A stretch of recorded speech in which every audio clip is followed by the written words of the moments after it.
जितने अरब हैं मेरे मोहतरम भाइयों, उनकी गाड़ियाँ भरी होती हैं, पता है किस चीज़ से? बीजों के छिलकों से।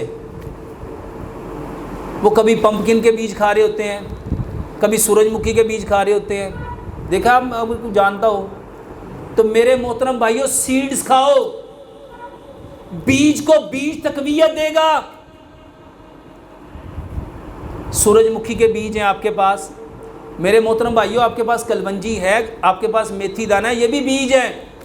आपके पास बादाम है, काजू है, पिस्ता है, अखरोट है, ये भी बीज है।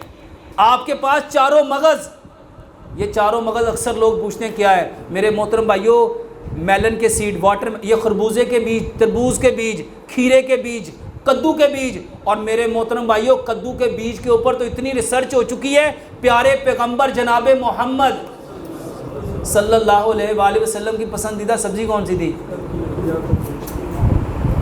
और मेरे मोहतरम भाइयों, पंपकिन के सीड आज जाके सऊदीया में देखो लोग कितना खाते हैं। हमारे यहाँ इन चीज़ों का रवाज, हमारे यहाँ कुश्तों का रवाज है, कुश्ते खिलाओ, डॉक्टर साहब दवाई बताओ, दवाई